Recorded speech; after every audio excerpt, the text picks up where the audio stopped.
Apparently our intelligence in this year, the beginning of this year, told us that the Chinese were concerned that President Trump, in attempting to lash out and derail the process that was going to remove him from office after the election, might want to create a war as a distraction.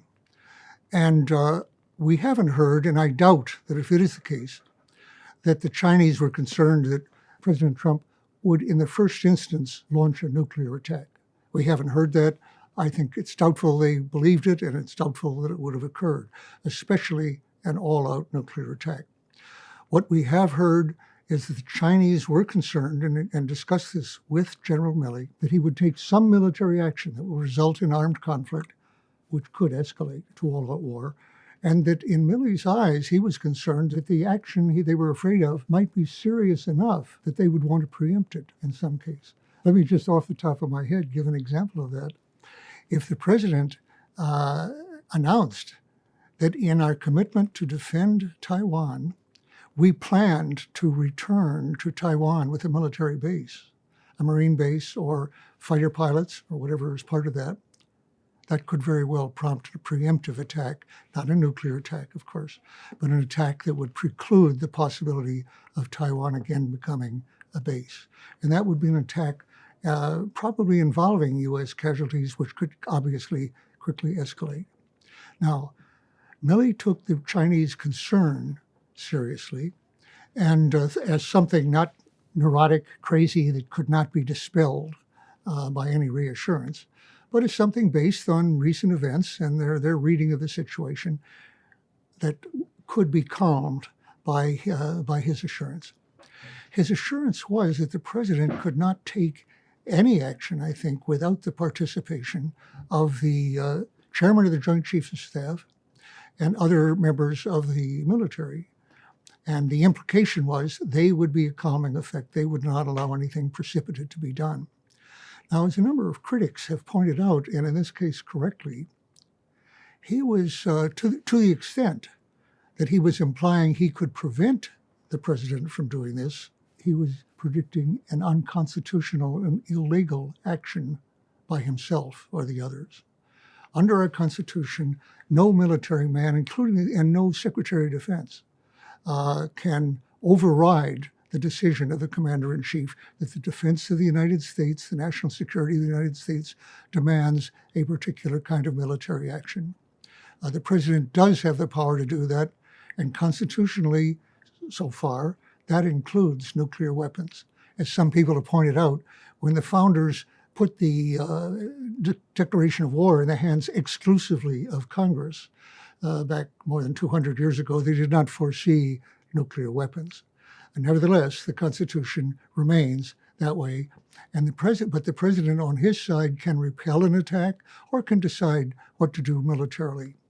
Milley is telling us, in effect, has come out through Woodward and others, I think that he was prepared to go against that and to protect the nation from a mad or absolutely dangerous action by his commander-in-chief. It would be insubordination, and it was a case that called for insubordination.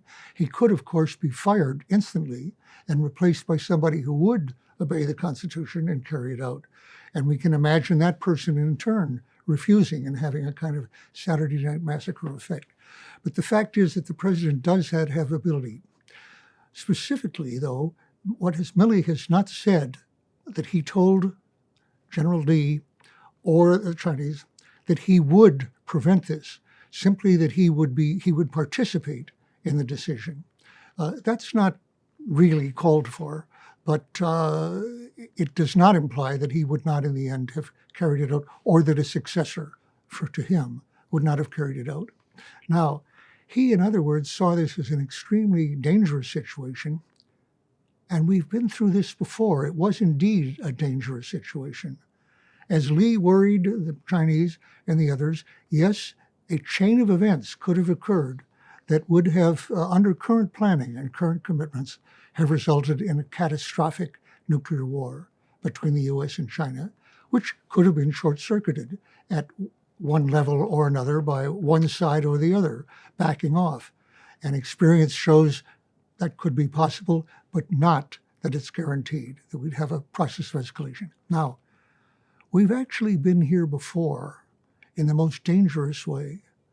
Most Americans imagine, even historians when they write about it, that the single time that the world has been in really serious, imminent danger of an all-out nuclear war was the last stage of the Cuban Missile Crisis. They didn't know that for a long time, but when they learned how close subordinates were to attacking each other's submarines, airplanes in the process, they see that we were indeed close to nuclear war, and they think of that as the only time. That's definitely not true. The 1958-59 crisis in Taiwan was believed then by the acting Secretary of State, Christian Herter, to have been the first nuclear crisis and comparable to that of the later one of the Cuban Missile Crisis. That's from his point of view. The U.S. thought themselves that close, and yet they were going ahead. In retrospect, we know that was not that dangerous because China and Russia had no intention whatever of allowing it to get that far, but we didn't know that. And so we were taking actions that our leaders thought might well lead to nuclear war. But in 1983, I would say we came the closest, closer than the Cuban Missile Crisis even, to an all-out nuclear war, and very few Americans are aware of it. Although there are several books on the subject now that go into it in great detail, the 1983 war scare or alert. And I could spend a lot of time going into the dangers of that. It's extremely relevant historically. But let me just give the essence, which applies today as well. We knew years after that, we learned from an analysis of our intelligence sources, that what a defector had told us earlier was right. That Andropov, the president, chairman in the Soviet Union at that time, former KGB head, and in the last year of his life, actually, I think that's not irrelevant to his mood or his expectations, but he was on a dialysis machine in a hospital carrying out his decisions and died a year later, was convinced that Ronald Reagan was planning a first strike, that his talk about an evil empire and the need to deal with the Soviet Union on a basis of strength, accompanied by something that Andropov knew and most Americans did not, that Reagan was conducting extremely provocative exercises along and inside the borders of the Soviet Union, sending surveillance planes into the coastland or near the coastland, interfering with their planes, doing various things, quote, to put the Soviets, make them tense, put them off balance one way or another. Efforts that were so secret that most people in the government didn't even know of them at that time. But they did look like reconnaissance for a first strike. And of course, Reagan was at that time involved in the then largest buildup of nuclear weapons that had ever occurred. There were buildups under Eisenhower, buildups under Kennedy, and later buildup under recent presidents. But this was, for the time, the biggest buildup there had ever been. And it was very largely in weapons that were designed for first strike, highly accurate weapons designed and intended to attack Soviet-hardened missiles, which could only be done effectively striking first. They would have no effect striking after the Soviet missiles had left their silos. So either they would go first in an expectation that the Soviets were about to strike preemptively, or out of the blue. And although that was very far from the mind of any president that has actually come in that I know of, Andropov was not sure of that at all. Andropov, in fact, believed that an exercise in NATO, able archer exercise, was in fact a cover, possibly, for a first strike. See, that was far from the reality. And yet, we were acting as if we were preparing for a first strike. When Reagan found out about this, at the end of it, he was astonished. So how could they have believed this? And he did draw the inference how dangerous it had been, that they had believed it. But in any case, believing this, Andropov had set up the largest intelligence, worldwide exercise, effort that had ever been done in world history by anyone. And it was in order to get intelligence of a possible, immediate, imminent U.S. first strike. So all over the world, he had agents pursuing an endless number of possible indicators, including in the D.C. area, where lights on at night in the State Department and the Pentagon, and cars even on weekends, things like that. But an enormous number of sports, anything that appeared to be any kind of alert or special exercise, he was alert for. Nothing could be more dangerous in the nuclear era, since especially both sides had doomsday machines from the mid-60s on. So the purpose of this intelligence exercise then, which had no other purpose than to prepare for a preemptive attack. Otherwise, why no? If you're going to be attacked, it's not going to make any difference, in fact. But both sides believed that warning could serve worthwhile if it led you to preempt this attack. That situation is, of course, already extremely dangerous, but above all, it is prone then to a false alarm of a kind that's occurred many times on both sides from tactical warning systems, electronic, radar, satellite reconnaissance that we have in system that will tell us that enemy vehicles are on the way. They're not just going to come in a day or a week, but they're on the way. It's really virtually too late to do anything about that, but we are planned to respond to that by getting our missiles off the ground before the enemy warheads occur, and getting as many of their warheads as have not yet been launched. Both sides, I say, are on this delusional, dangerous, preemptive system. Each side has had false alarms repeatedly that said enemy missiles were on their way, but they've been disproven before an actual preemption occurred. They've gotten as high after the Cold War in 1995, with Yeltsin being told that enemy missile was on its way to Moscow. And fortunately, he did not preempt until they'd had time to discover that it wasn't, in fact, on its way to Moscow. It was a weather missile that had been misinterpreted. In 1983, then, in the midst of Andropov's belief that a soon-to-come NATO exercise might be a cover for a first strike, Petrov, a colonel in the Soviet side who was in charge of monitoring warnings from satellite warning systems, was in the control booth at near midnight. He wasn't supposed to be there that night, but somebody else had fallen ill, and he took that position. And red lights began shining, alarms were going off, missiles were on their way. First one missile, two missiles, several others were missile trajectories from the U.S. toward the Soviet Union. Eventually, I think 5 he got up. But meanwhile, all of his subordinates were telling him to assure his superiors that an attack was underway. Petrov was not sure. And for one thing, he was waiting to see indications from ground radars later whether those missiles were on the way, as the satellite warning appeared to show. And they weren't showing that, but which one was right? The ones that were not showing or the ones that were showing?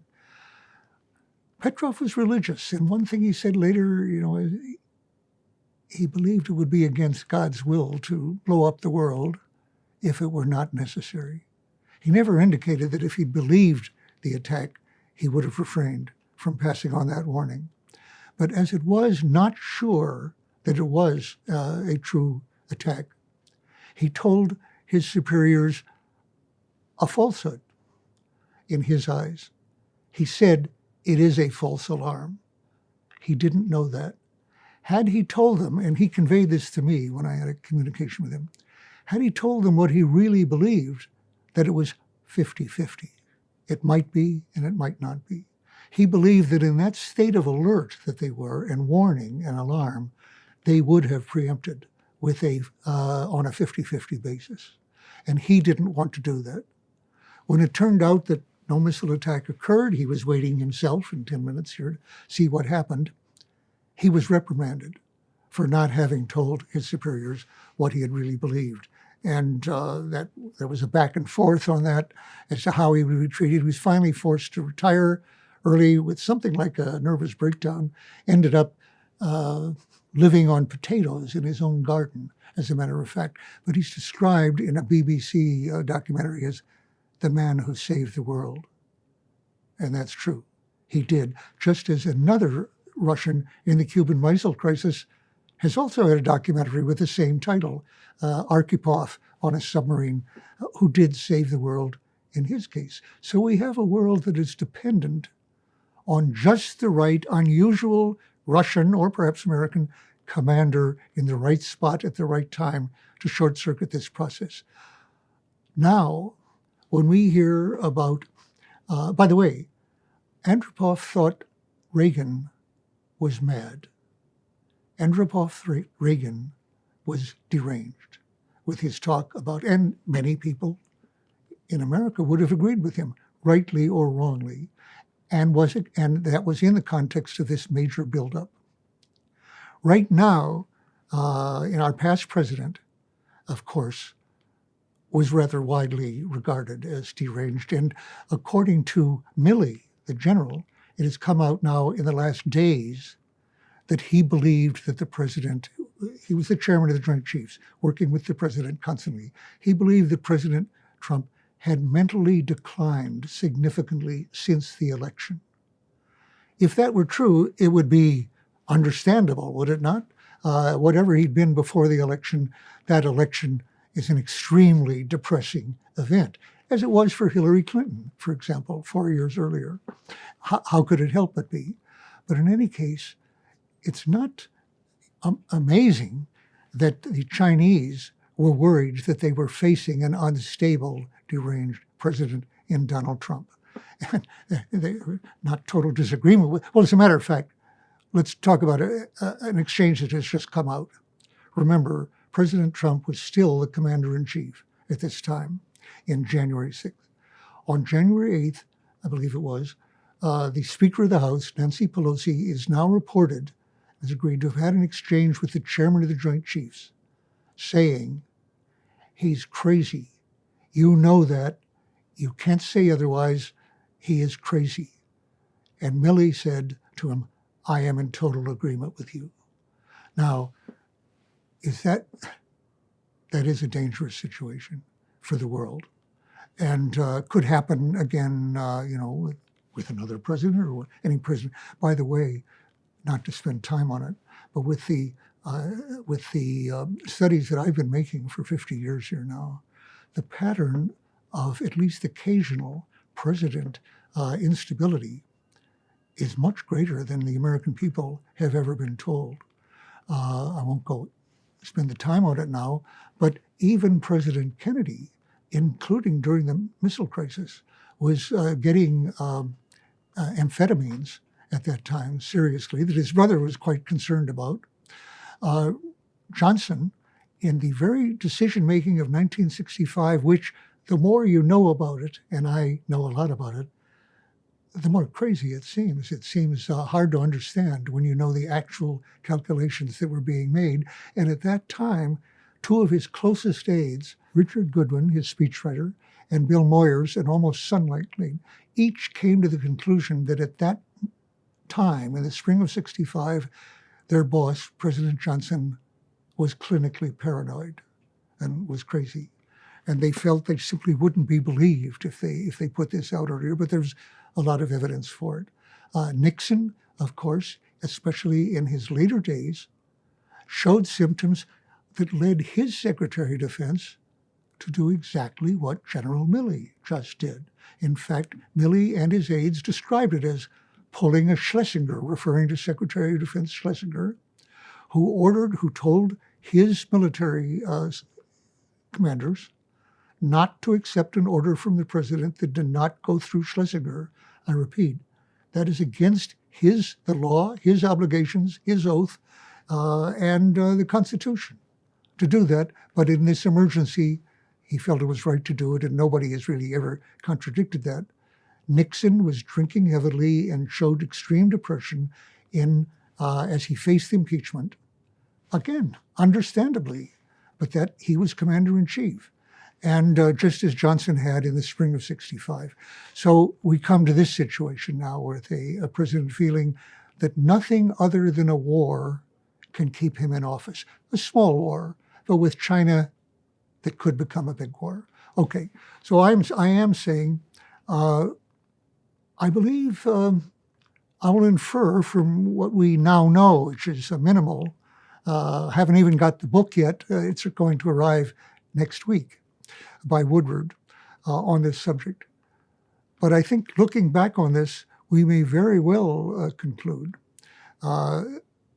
not that we were close to nuclear war, because it seems that the chairman of the Joint Chiefs and other officers were prepared to be fired, to resign, to be court-martialed perhaps, to disobey this, that they were alert. So we could say there wasn't a big chance, except that the president had actually assigned people like Ellsberg and others, the Secretary of Defense, on the basis of his belief in their thorough loyalty to him, which could have been the case. In other words, I'm saying, yes, we have a highly nuclear-armed world now in which, instability by a leader, there's no guarantee will be prevented from launching a war that kills most people on Earth. And second, that it shows a perfect example that the kind of buildup we are now pursuing, including new ICBMs, new submarines with highly accurate missiles, as accurate in killing in a preemptive attack Russian silo missiles as our own ICBMs are. We can do the same job with sub-launch missiles as with ICBMs. They just add to it. And new air-launched cruise missiles, extremely accurate, and again, for really no other purpose than disarming the other side. All of this, and the Russians are doing much the same, all of this in the context where disarming the other side cannot go to a point that saves mankind from destruction, because the submarines at sea cannot reliably be destroyed by either side to a point that will save civilization from destruction if they're used. In other words, you can't disarm the enemy. China is not attempting to do that. Neither are any of the other 6 nuclear-armed states attempting to do that. But the U.S. and Russia still, why? The U.S., because it is highly profitable to make those weapons, and that means not only that CEOs of corporations and stockholders get fortunes, but the jobs in nearly every district in the country depend on those weapons. They've been deliberately distributed by contract around the world so that there is a countrywide lobby and constituency to keep building the same kinds of weapons, which are first strike weapons that have no relation to the deterrence of nuclear attack, but they do have a relation externally to our alliance relationships, in that we claim a protectorate, hegemonic relation to our West European and other allies by virtue of our willingness to protect them with these weapons. So those are reasons. They are not reasons that justify risking the world.